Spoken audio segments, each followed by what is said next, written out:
You know the little gray circle your phone gives a contact with no photo? One letter, no face. A stranger. Last week, I turned a 3-year friendship into one of those. No fight, no line he crossed. He texted, "You want to catch the game this weekend?" And I muted him, archived the thread, deleted the contact. 8 seconds. 3 years. Honest part? For 30 seconds, it felt good. I put the phone down and thought, finally. Then I woke up the next morning with one question stuck in my chest like a splinter. What did he actually do wrong? Nothing. He did nothing. So that morning I scrolled my blocked list. 11 people, 6 years, same move. An ex, sure, but also a college roommate, a girl who texted me every day the week my dad was in the hospital. None of them was a bad person. None of them ever hurt me. Then I noticed something worse. I didn't delete people after fights. I deleted them after good nights.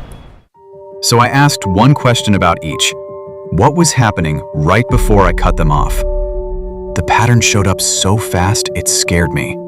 I never left when they let me down. I left the second they started to matter. The roommate? Days after he sat up till 4 in the morning talking me down from the worst panic attack of my life. The coworker, right after the first time we hung out as real friends, not desk buddies. The ex, we'd just started talking about getting a dog. I wasn't leaving people for failing me.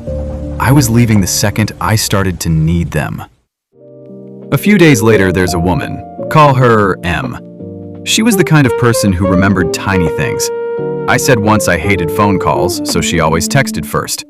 She texts, "Let's actually talk." And I felt it, thumb already sliding toward mute.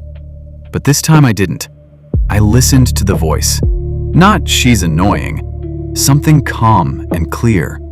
Leave her before she gets the chance to leave you. Here's the ugly version.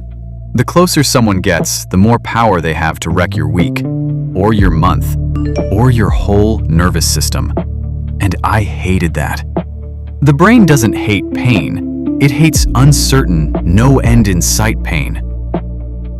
So cutting someone off is the exploit. You take a pain that's uncertain, long, and theirs to control, and make it certain, short, and yours. You don't kill the pain. You rip the ownership of it out of their hands. And your brain pays a bonus for the heist, that hit of finally. It's not peace, it's the high of control. We're not ending relationships. We're abandoning ourselves first, so nobody can do it to us. And the brain hands out a medal for the surrender. Here's the part I don't want to say. I thought cracking it would fix it. It didn't. I sat with M's text all night, knowing exactly what my brain was doing, and almost did it anyway. It's hard because it works. You can't quit an anesthetic just by knowing it's one. Seeing the whole blueprint of a trap and climbing out of it are two unrelated things. A cell with the floor plan taped to the wall is still a cell. People who cut everyone off aren't cold, and we're not the strong, good boundaries the internet sells. The truth is uglier. We're the ones most terrified of being left, scared enough to strangle a relationship that isn't even dying, rather than risk someone ending it for us. "I don't need anybody" was never strength. It's a surrender. Our generation just learned to sign it really, really pretty. So, the part where I text M something brave and learn to love again didn't happen. I didn't delete M. But I haven't touched the graveyard either. I tried once, opened my contacts to add the 3-year guy back, thumb over the button, and I backed out. Because I know that adding him back means inviting that variable, he might leave, back into my life. I thought the answer would set me free. Instead, it built a cleaner cage. Now when I cut someone off, that hit of finally doesn't come anymore. The anesthetic broke. I see exactly what I'm doing, and I do it anyway. I went from not knowing I was surrendering to watching myself surrender. I'm not sure that counts as progress.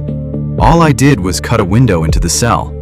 And every person out there, I haven't dared call a single one of them in.